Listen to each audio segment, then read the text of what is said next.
우리가 미국에 살면서도 그 한국 소식을 뭐 가끔 듣지 않을 수가 없습니다. 이번에 보니까 북한에서 좀 또 핵 실험인지 이게 수소폭탄인지 모르겠는데요. 하여튼 그 어린아이에게는 맡겨놓기에는 조금 위험한 장난감을 가지고 계속 우리를 위협하고 있고 불안해하게 그렇게 만들고 있는데요. 그런 일들이 있을 때에 보이는 백성들의 그 반응이라고 하는 것이 참 다양한 것 같아요. 그래서 어떤 분들은 굉장히 과격하게 야 우리도 핵으로 무장해야 된다. 우리가 가만히 당할 수만 없다. 이 강경파들이 군사적인 대응을 해야 된다. 뭐 이러는 분들도 계시고 뭐 핵 항공모함을 가지고 군사적인 무력 시위를 가지고 뭐 억압을 하고 제재를 가하고 확성기 방송을 계속 다시 재개하고 뭐 이렇게 즉각적인 대응을 해야 된다. 이러는 반응을 보이는 분들도 있고요. 그와는 반대로 또 아주 극단적인 태도는 뭐냐면 그런 일이 있거나 말거나 뭐 하루 이틀 있는 것도 아니고 뭐 핵인지 수소폭탄인지 상관도 없고 내 먹고 살기 바쁜데 아무 상관도 없고 무슨 불감증에 걸린 것처럼 신경도 안 쓰고 그냥 그저 태연하게 지내는 그런 이 두 극단이 다 문제인 것 같아요. 두 극단이 다 문제 같은데 어떤 분은 또 이런 분들도 계세요. 한국이 술 권하는 사회 그러지 않습니까? 건수가 있으면 뭐 있으나 없으나 그냥 한 잔씩 해야 되는 이런 분들 입장에서는 좋은 기회가 만난 거죠. 야 이거 뭐 핵무기가 있고 뭐 이렇게 전쟁이 날지도 모르고 이러니까 야 언제 죽을지 모르니 우리 한 잔 하자 이러면서 오늘도 한 잔 내일도 한 잔 그러면서 흥청망청 가는 그런 분위기도 좀 있는 것 같아요. 한국의 술 소비량이 몇 년 전 통계를 제가 얼핏 봤는데 강단에서 뭐 이렇게 소주, 맥주 얘기하는 게 좀 어색하긴 하지만 또 여러분은 친숙할지 모르니까 그 맥주가요 1년에 1인당 성인 소비량이 157병 그리고 소주는 88병 맥주는 56억 병 1년 동안 소주는 34억 병이 소비가 된대요. 그러니까 저희처럼 뭐 한 병도 뭐 한 잔도 안 하고 넘어가는 사람들도 있는데 그런 거 평균으로 따지면 먹는 분들은 뭐 이래나 저래나 한 잔 부어라 마시라 이러면서 서로 술을 권하면서 얼마나 많이 마셔야 되는지 모르겠어요. 그래서 먹고 마시자 이런 풍조가 세상 가운데 만연해 있는 것도 우리가 부인할 수 없는 사실인 것 같아요. 여러분 우리가 어떤 일을 만나면 그것에 대한 이 반응이 어떻게 나타나나요? 오늘 이 성경에 나와 있는 이스라엘 백성들에게 닥쳤던 어려운 일이 있었어요.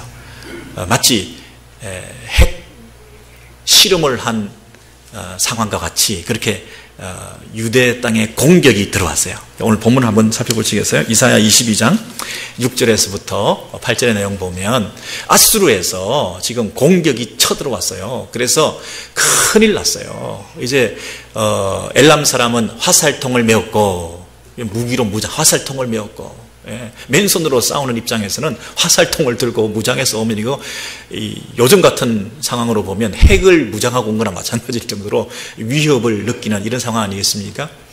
병긋한 자와 마병이 함께하였고 이런 병거는 이동수단인데요.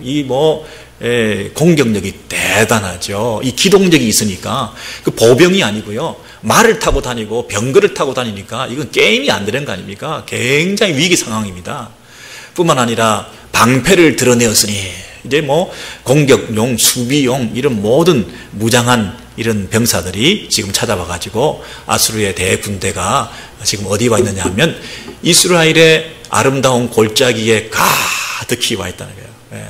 그리고 마병은 성문에 정렬이 탁 돼 있다는 거예요. 이제는 바로 조금만 있으면 공격하고 쳐들어올 수도 있게 되는 그런 풍전등화와 같은 아주 위기 상황에 이 나라가 지금 놓여 있게 되었다는 것입니다. 얼마나 위험한 상황입니까, 여러분? 자, 그런데 이런 상황을 뭐라고 얘기를 했냐면 그가 유다에게 덮였던 것을 벗겼다 이렇게 말하고 있어요. 그가는 우리 하나님께서 유다에게 덮였던 것을 벗겼다. 이 말은 눈에 베일처럼 덮여있던 것을 덮개를 벗겨냈다 이 얘기입니다. 그래서 벗겨냈기 때문에 그날에야 네가 바라보았고 그랬습니다.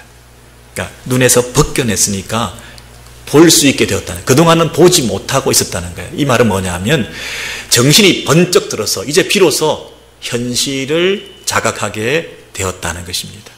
그동안은 선지자들이 많은 경고와 책망의 음성으로 선포했던 메시지가 얼마나 많았습니까? 근데 선지자들이 아무리 와서 얘기를 해도 이스라엘 백성들이 꿈쩍도 안 하고 그냥 일상생활에 태연하게 잘도 지내고 있었다는 거예요.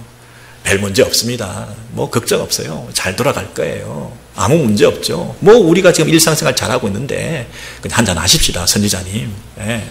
그래서 선지자님들은 계속 말씀을 선포하고 심판과 재앙에 대해서 경고하는데도 백성들은 꿈쩍도 안 하는 거예요. 선지자님은 다 좋은데 너무 비관적이에요. 선지자님 너무 비관적으로 세상을 보는 것 같아 하고 면박을 주면서 그렇지 않아요. 지금 괜찮아요. 이렇게 선지자들을 향해서 오히려 괜찮다고 이렇게 얘기하며 정신 차리지 못하고 있었는데 그 백성들에게 눈이 번쩍 뜰 정도로 정신 차리게 만드는 일을 하나님께서 직접 행하셨는데 그게 뭐냐면 아수르 대군을 보낸 거라는 거예요. 그래서 그들이 지금 성문 앞에 정렬하고 있고 이제는 곧 위험한 상황에 처하게 되니까 이제는 정신이 번쩍 들어서 눈이 벗겨져 가지고 이제 비로소 사태를 인식하게 된 거예요. 그래서 이들이 제일 처음 본 게 뭐냐 하면 그나라야 네가 바라보았고, 정신을 차리고 제일 먼저 본 게 어디냐, 우리 다음 줄 8절에서 11절의 내용을 보시면요, 그가 유다에게 덮였던 것을 벗김에 하나님께서 그들의 영적인 눈을 뜨게 해주시니까, 보지 못하고 있는 것을 보게 해주시니까 그날에야 비로소 뭘 봤느냐, 숲풀 곳간의 병기를 바라보았다 그랬습니다. 여러분, 숲 속에 있는 곳간 창고에 병기 그랬으니까 이것은 병기창이라 그럴까요? 무기들이 모여있는 창고, 그곳을 바라보았다 그랬습니다. 그리고 또 뭘 봤습니까? 너희가 다윗성에 무너진 곳이 많은 것도 보았다 그랬습니다. 정신을 번쩍 차리고 눈을 뜨게 해서 본 것이 뭐냐 하면 병기창을 보았다는 것입니다. 그리고 성벽을 점검해 보았다는 것입니다. 여러분, 제일 먼저 달려간 곳이 어디라고요? 무기들이 모여있는 그 창고에 가서 얼마나 있나 점검했다는 것입니다. 그리고 이 성벽은 얼마나 튼튼하나 이렇게 살펴보았다는 것입니다. 그랬더니 무기들이 모여있는 창고에는 무기들이 제대로 쌓여있지도 않고 이 성벽도 여기저기 구멍난 데나 이 갈라진 틈이 굉장히 많았다는 것. 그래서 급하게 이 문제를 해결하기 위해서 준비도 하고 대비도 하고 그렇게 했다는 거죠. 이제 그 부분이 이제 나와 있습니다. 바라보았고, 그 다음에 다윗성에 무너진 것이 많은 것도 보며, 그 다음에 어떻게 했습니까? 이제 이 전쟁 준비를 제대로 해야 되겠는데, 너희가 아랫못에 물도 모으며, 자, 이제 전쟁에서 중요한 것은 이 물인데, 이 관계 시설을 제대로 하고 수로를 제대로 정비를 해가지고 이 싸움에서 우리가 대비해야 되겠다 이렇게 얘기를 한 거죠. 그리고 그 무너진 다윗 성벽, 그 성벽의 보수와 수리를 위해서 돌멩이나 벽돌이나 건축자재나 이런 것들을 찾아봐도 비축되어 있는 게 아무것도 없는 거예요. 너무 태연하게 그동안 살아왔던 거죠. 이것이 무너진 것입니다. 이것이 좀 구멍이 났습니다. 이렇게 얘기를 해도 그런 경고의 소리에도 불구하고 그냥 나중에 뒤에 적당히 알아서 하리라 생각하고 준비도 안 하고 지나고 있다가 이제 급한 일이 생기니까 이 사람들이 뭘 했냐면 예루살렘의 가옥을 개수해봤다. 이 집집마다 이 벽돌이나 또 건물을 붙여받치고 있는 자재나 이런 것들이 어떻게 돼 있나 이렇게 챙겨봤다는 거죠. 그래가지고 그 가옥을 헐어서 이 다윗성 예루살렘 성벽을 견고하게 했다 이렇게 말했어요. 그럼 돌려막기를 한 거죠. 여기서 터지니까 아주 급한 불도 끄기 위해서 이 집을 헐어가지고라도 이 성벽을 막아야 될 거 아니겠습니까? 여기서 문제가 터지니까 저쪽에서라도 끌어다 와야 되지 않겠습니까? 사채라도 끌었어야죠. 안 그랬습니까? 망하기 일보 직전인데. 그래서 막 집을 헐어가지고 그것을 가지고 성벽을 보수하는 데 쓰고 동분서주 뛰어다니는 거죠. 모든 수단과 방법을 다 동원해서 이 문제를 해결해 보려고 정말 미친듯이 뛰어다닌 거죠.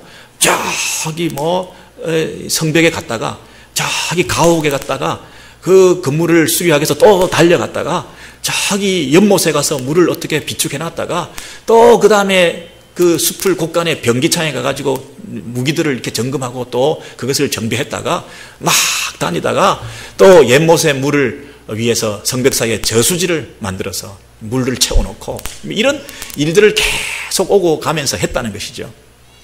여러분, 이런 일들을 계속 한 이스라엘 백성들이 얼마나 바쁘고 분주했겠습니까? 야, 마음은 급하고 지금 당장 적들은 쳐들어와 있고 이런 정신이 번쩍 나는 상황에서 우리가 눈을 뜨고 보니까 우리가 굉장히 준비도 부실하고 이러니 야, 빨리 이 문제를 해결하기 위해서 뛰어다녔던 거죠.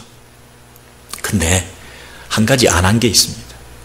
이스라엘 백성들이 온갖 때를 다 뛰어다녔는데 한 군데를 뛰어가지 않았어요. 이 방법 저 방법 온갖 수단을 다 동원해서 이 문제를 해결해 보려고 하는데 한 가지 방법은 결코 생각을 하지 않았어요.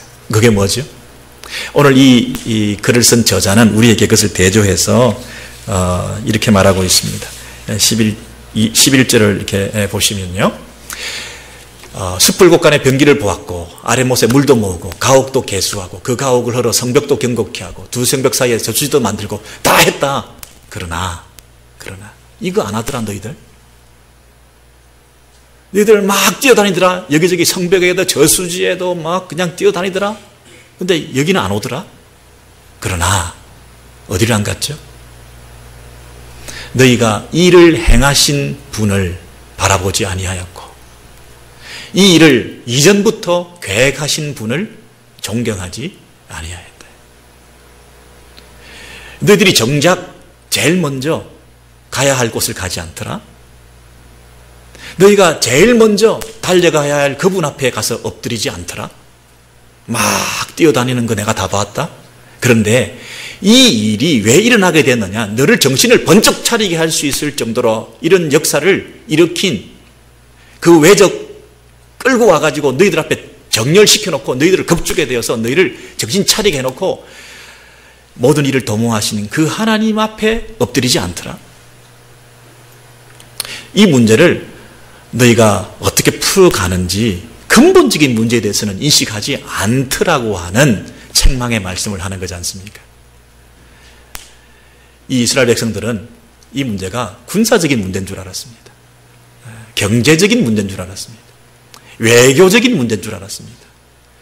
이것이 물질적인 문제인 줄 알았습니다. 근데 하나님께서 뭐라고 얘기하시죠? 이거 신앙적인 문제다. 너와 나의 관계의 문제다. 이거 굉장히 영적인데 너 눈을 뜨긴 떴는데 왜 그렇게 뛰어다닌 곳이 변기창이고 저수지고 성벽이냐. 눈을 떴다는 얘기는 영적인 눈을 떠야 되지. 하나님 앞에 나왔어야지. 네가 어려운 일을 당하면 제일 먼저 인식해야 될 것은 네가 누군가 하는 자각을 해야 돼. 아, 그렇지. 나는 하나님의 백성이지. 내가 하나님의 백성이지라는 자각이 있으면 내가 갈 곳은 하나님 아니겠습니까? 여러분, 불신자와 세상 사람들과 우리 신자들의 가장 큰 차이는 똑같은 어려운 일들을 당하죠. 가난이죠. 또 경제적인 어려움이죠. 또 자녀들의 문제가 있을 수 있죠. 비즈니스의 문제가 있을 수 있죠. 질병이 들 수도 있죠. 위기를 만나는 여러 가지 상황들이 벌어지지 않습니까? 그런 어려운 일들이 똑같이 신자나 불신자나 다 벌어지는데 차이는 어디서 나타나느냐 하면 신자의 경우에는 그 문제 앞에서 정신을 번쩍 차리고 영적인 눈을 뜬다는 것이죠. 세상적인 사람들은 정신을 번쩍 차리고 육적인 눈을 뜬다는 거죠. 제일 먼저 달려가는 곳이 어디죠? 그들은 변기창으로 달려가는 것이고 우리는 눈을 뜨고 하나님 앞에 엎드린다는 것이죠. 여러분, 이 부분이 해결돼야 됩니다. 우리 참 신자들은 어려운 일을 만났을 때 제일 먼저 자기 정체성에 대한 확인입니다. 내가 누군가에 대한 재인식을 하게 되는 것입니다. 아, 내가 하나님의 자녀지. 나는 하나님이 계시지. 이 모든 일의 배후에는 하나님께서 계실 거야.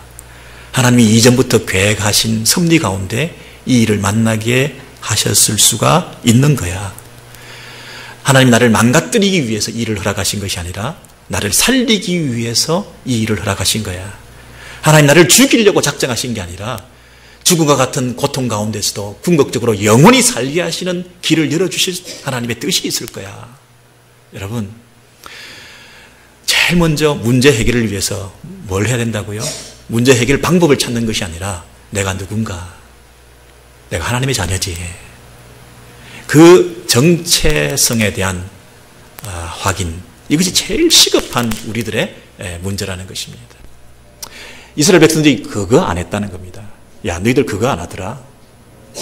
여기저기 뛰어다니더니 그러나 하나님 앞에 나오지 않더라. 그렇게 말씀하신 거잖아요. 여러분, 우리 인생에 그 갈라진 틈들이 얼마나 많이 있습니까? 한번 조사해 보시죠. 우리 인생에 뚫린 구멍들이 얼마나 많은지 한번 솔직히 인정해 보시죠. 괜찮다. 아, 널 그렇게 비관적으로만 보시냐. 우리가 안 그래도 힘들게 사는데 선지자님은 맨날 편하게, 쉽게, 좋게, 괜찮다, 긍정적인 얘기를 하지 않고 그렇게 늘 큰일 났다, 그렇게 말씀하시냐. 우리가 다 포장해놓고 괜찮은 척하고 살고 있는데 사실은 그 밑바닥에서부터 물이 지금 구멍 나 있지 않습니까? 이 계속해서 밑 빠진 독에 물 붓기처럼 계속 돌아간 거 아닙니까? 근본적인 문제를 해결해야 되는데 다 우리가 괜찮은 것처럼 가장하고 있지 않습니까? 부모와 자식 간의 관계는 어떻습니까, 여러분? 뭐 대화가 충분히 되고 있습니까? 자식들이 부모의 마음에 합하게 그렇게 참 바른 방향으로 가고 있습니까? 남편과 아내의 그 오래된 관계라고 하는 것이 시간은 계속 진행되었지만 구멍은 계속 크게 나고 있지 않습니까? 그 관계라고 하는 것은 시간으로 쌓아 올린 성이다, 이렇게 말하는데요.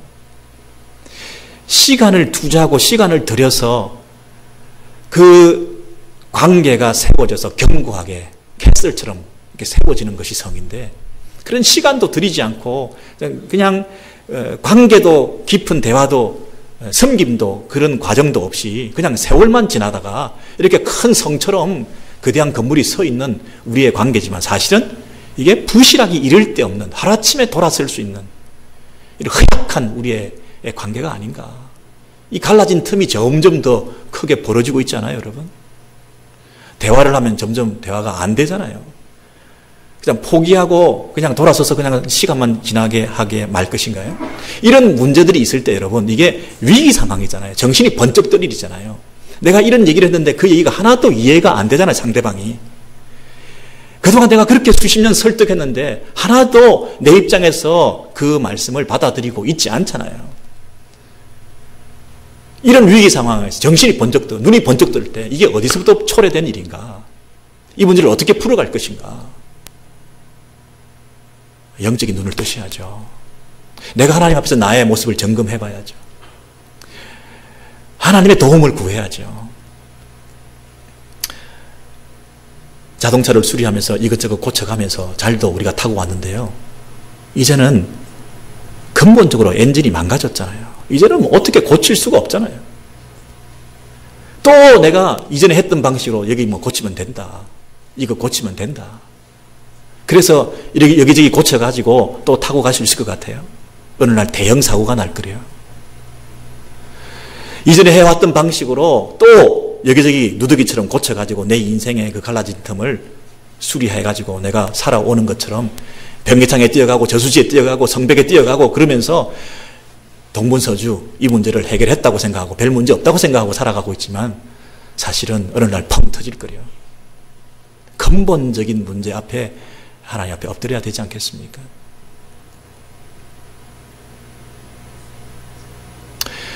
괜찮지 않습니다. 굉장히 심각합니다.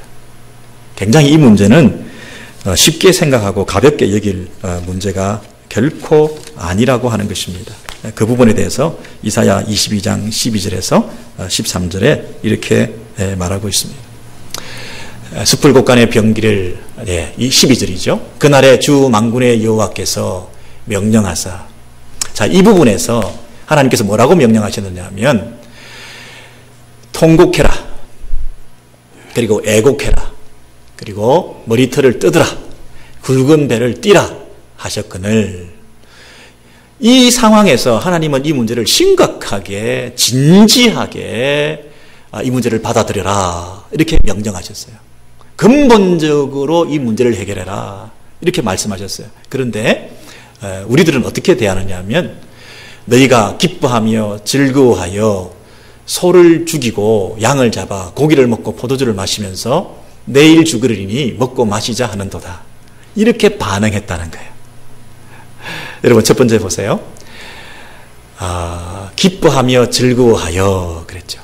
지금 울고 통곡하고 엎드리고 하나님 앞에 사생 결단하고 인생의 그 무게를 걸고 너 삶을 온전히 내려놓고 모든 것을 포기하더라도 하나님 한 분 앞에 모든 것을 걸고 너의 모든 욕심과 미련을 다 내려놓고 하나님 그분 앞에서 다시 한번 새로 출발하고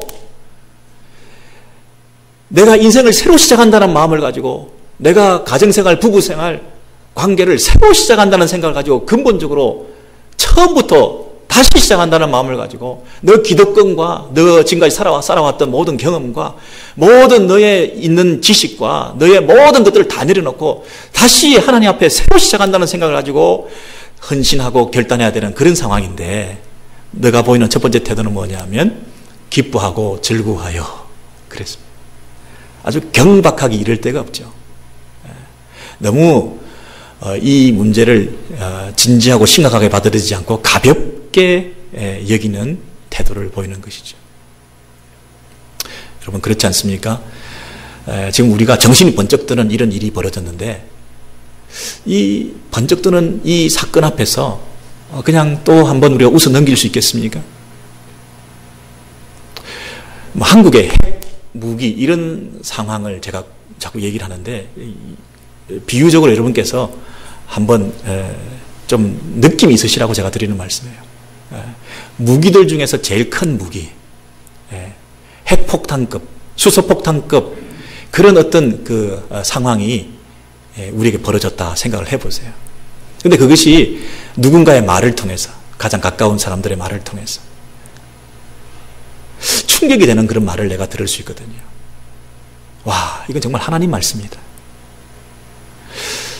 어떤 배우자가 상대방에게 이렇게 말합니다. 나 이제 그만하고 싶어. 여러분, 나 그만하고 싶어. 이렇게 하는 그 말이 아주 가냘픈 말이지만 눈물 짓는 아주 그냥 모기 소리같이 기어들어가는 소리지만 그게 메가톤급 핵무기 같은 하나님의 음성으로 정신 번쩍 나게 하는 그런 말씀 아닌가요? 여러분, 그러면 웃어 넘길까요? 아이, 뭐 농담이겠지. 한 사람은 죽어가고 있는데요, 평생 고민하면서 이제 정말 고민하다가 그 말을 꺼내놓는데요. 여러분, 이 부분이 심각하게 받아들여야 될 부분 아닌가요? 나는 내 방식으로 사랑한다고 사랑했는데 상대방은 전혀 사랑을 못 느끼고 있는데, 그러면 내 방식을 고쳐야 되는 거 아닌가요? 내 삶에 완전히 어떤 변화가 필요하지 않나요? 사람을 사랑하는 방식에 있어서 문제가 있다는 것을 정말 고백하고 자인하면서 새로운 출발을 해야 될 때가 되지 않았나요? 금식하면서 통곡하면서 상대를 아프게 하고 힘들게 했던 것에 대해서 용서를 구하면서 정말 하나님 앞에서 새로운 출발을 할 수 있는 그런 진지한 태도가 필요할 때가 되지 않았나요? 여전히 웃어 넘기실 건가요? 괜찮겠지, 뭐 그러다 말겠지. 여러분, 자녀들도 마찬가지죠. 공동체 안에서도 관계들도 마찬가지죠. 모든 관계들 속에서 여러분, 그런 충격적인 일들을 하나님의 음성으로 듣고 진지한 반응을 보이는 거예요. 우리 현대인들이 너무 경박스럽잖아요. 저와 여러분이 너무나 가볍지 않아요? 2016년에는 좀 진지했으면 좋겠습니다. 좀 어떤 한 사안에 대해서 하나님의 관점에서 접근해서 볼 수 있는 영적인 눈을 떴으면 좋겠습니다.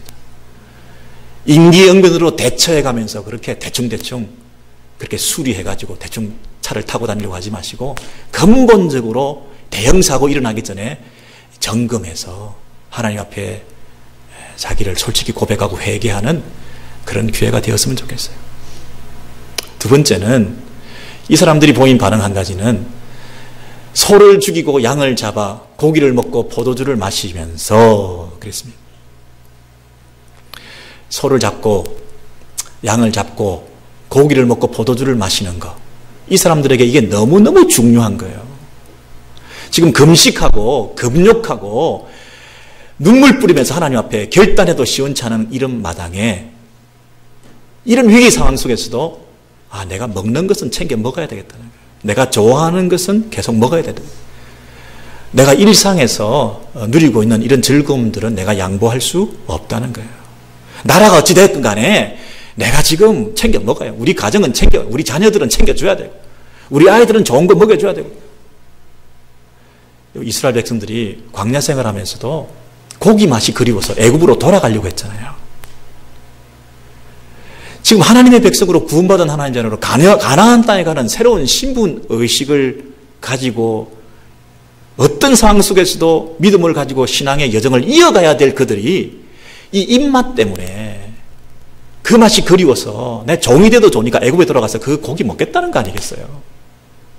그 정도로 우리는 우리를 사랑하잖아요. 내 입맛을 사랑하고 나를 채우고 내 몸을 위하는 것이고 나에게 도움이 되고 좋은 것이라고 한다면 내가 무슨 수를 써서라도 그거 하고 싶잖아요. 내가 이 정도는 먹어야지. 이 정도 생활은 유지해야지. 이 정도 차는 타야지. 이 정도 집에는 살아야지. 이 정도 옷은 입고 다녀야지.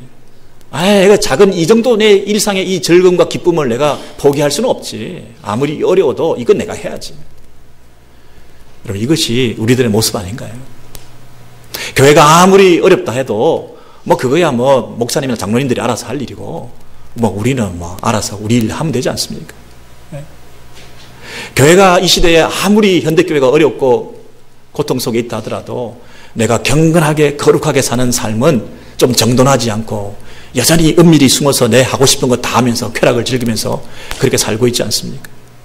교회를 향해서 그렇게 욕을 많이 하면서 정작 자기는 경건하게 살지 않고 자기의 욕망을 채우며 살아가는 그런 인생 아닙니까?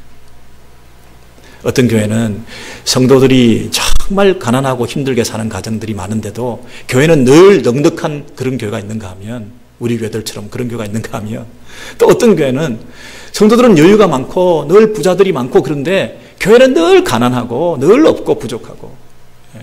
새겨 들으시기 바랍니다. 어느 입장에서 우리가 지금 살고 있는지.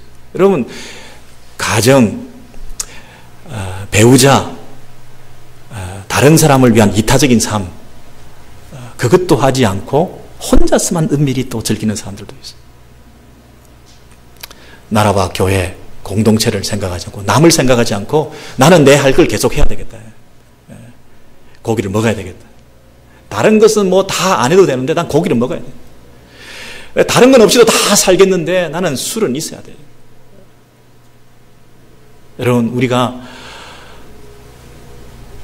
정신이 번쩍 드는 그런 어려운 상황에 지금 봉착했으면서도 사실은 내 할 것은 계속 하려고 하는 우리의 끝없는 이 세상에 대한 미련과 애착과 자기애라고 하는 부분에서 한번 점검해 보시기 바랍니다.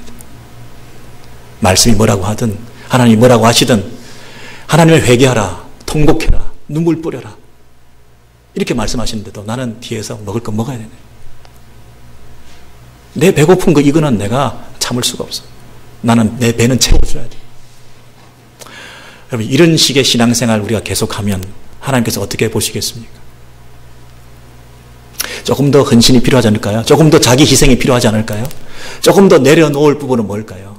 여러분께서 더 누리고 있는 그 잉여분의 그 자기를 위해서 챙겨놓은 것들에 대해서 헌신하고 포기할 부분들은 뭘까요?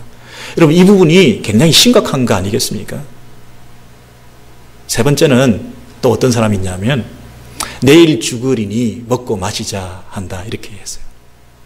그럼 내일 죽으리니 이 사람들이 언제 그렇게 종말론적인 삶을 살았다고? 야, 내일 죽을지 몰라. 오늘 먹고 마시자. 한 번밖에 없는 인생. 내일 죽을지 모르는데 핵무기가 지금 막 온데 위험이 직면해 있고 지금 막 아수르군이 쳐들어와 가지고 우리를 죽이려고 하는 이런 위기 상황에 이제 내일 죽을지 모르는데 우리 먹고 마시자. 여러분, 이것은 종말론적인 삶을 살아가는 경건한 삶의 태도라기보다는 내일 죽을지 모르니까 그 죽음을 의식해서 오늘 하나님 앞에서 신실하게 살아가자는 그런 태도가 아니라 마치 운명론적인 태도로 죽을지 모르니까 내일 오늘 내가 쾌락적으로 살자고 하는 자기를 쾌락을 합리화하는 도구로서 내일 죽을지 모르니 이렇게 말하고 있는 것이잖아요. 내가 지금 먹고 즐기는 것을 합리화하기 위해서 내일 죽을지 모른다고 하는 종말에 대해서 얘기하고 있는 거잖아요. 언제 이 사람이 이렇게 종말론적인 삶을 살았다고 내일 죽을지 모르니 이렇게 얘기를 하나요? 여러분, 이 세 가지 태도, 첫 번째는 너무나 경박한 모습, 두 번째는 쾌락적인 모습, 은밀한 가운데 내 즐거움을 포기하지 않는 끝없는 이 나의 죄의 본성. 맛있는 거 있다면 어디든지 가서 먹어야 된다. 하나님을 위해서 헌신하고 수고하고 시간이 아깝고 복음과 선교를 위해서 기도할 시간은 없어도 내 입맛을 채우는 그 일을 위해서는 어디든지 갈 수 있다. 끝없는 자기에 대한 이 사랑. 세 번째는 뭔가요? 이 잘못된 종말론적인 태도. 운명론적으로 빠져가지고 오늘 내가 내일 죽을지 모르니까 즐기자. 이런 태도를 가지고 살아가는 이 이스라엘 백성들이 하나님이 진정 원하시는 그런 회개의 삶을 살아가지 못하고 정작 달려가야 될 하나님 앞에 나아가지 못하게 우리를 가로막는 세 가지 장애 요소였다는 것이죠. 이 세 가지 마음속에 있는 가볍게 세상을 바라보는 사안에 대해서 너무 경박한 태도를 보이는 태도와 그리고 내 일상의 삶 가운데 내 즐거움을 포기할 수 없다는 그런 쾌락적인 태도와 내일 죽을지 모르니까 오늘 즐기자고 하는 이 잘못된 종말론적인 이 신앙의 태도가 지금 당장 모든 것을 내려놓고 하나님 앞에 바로 나아가는 영적인 회복이 일어나지 못하게 하는 방해물이었다는 거죠. 여러분은 어떤 태도를 취하고 있습니까? 여러분, 정신이 번쩍 날 정도로 지금 어려운 상황 속에 우리가 처해 있습니다. 안팎으로 이 말세에 여러분의 삶의 안정감이라고 하는 것은 참으로 허술하기 이를 데가 없습니다. 언제 어떻게 무슨 일이 일어날지 어떻게 합니까? 여러분의 그 부부나 부모나 자녀나 이런 모든 가족 관계나 여러분의 비즈니스나 이 이민생활이라고 하는 것이 너무나 허약하기 이를 데 없는 그런 어려움 속에 우리가 직면해 있습니다. 정신이 번쩍 날 그런 일과 상황과 말을 들으면서 우리가 어떤 태도를 취해야 될까요? 여기저기 뛰어다니는데요, 한 가지 안 가는 데가 있어요. 이 방법 저 방법 써보는데요, 한 가지 엎드리지 않는 우리의 모습이 있어요. 이 틈이 언제부터 벌어졌을까요? 우리 인생에 이 갈라진 틈이라고 하는 것이 언제부터 파생되었을까요? 지금 이스라엘 백성들이 무너진 성벽을 찾아가서 구멍도 발견하고 틈도 발견했는데 적군들은 아직 쳐들어오지도 않았어요. 그러니까 정렬해 있어요.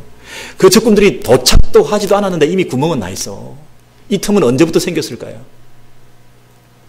제국이 하루아침에 무너지지 않습니다. 서서히 그동안 무너져 왔던 거죠. 구멍이 났던 거죠.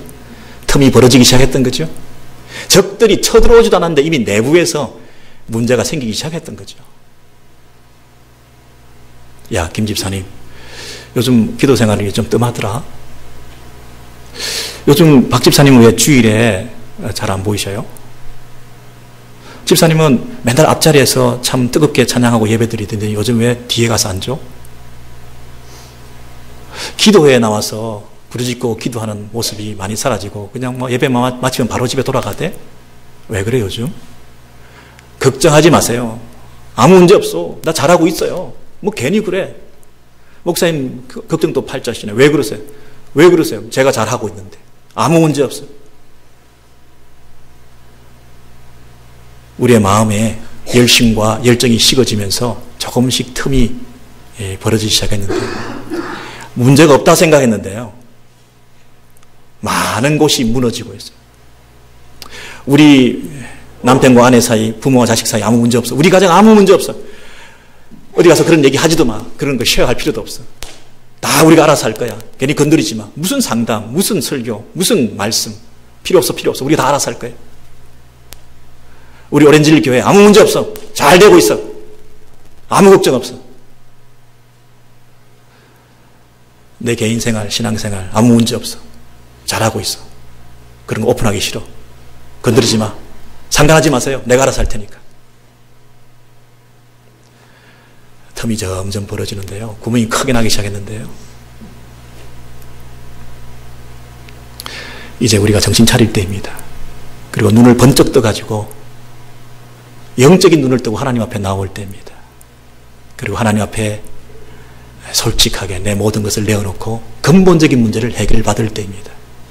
적당히 수습하지 마시고 하나님 앞에서 근본적인 하나님과의 관계 속에서 투명하지 못했던 그 부분들을 내려놓고 주님 앞에 새롭게 결단하셔서 주님 앞에 달려가실 때에 주께서 우리의 인생, 특별히 2016년 새로운 재헌신의 원년이 되는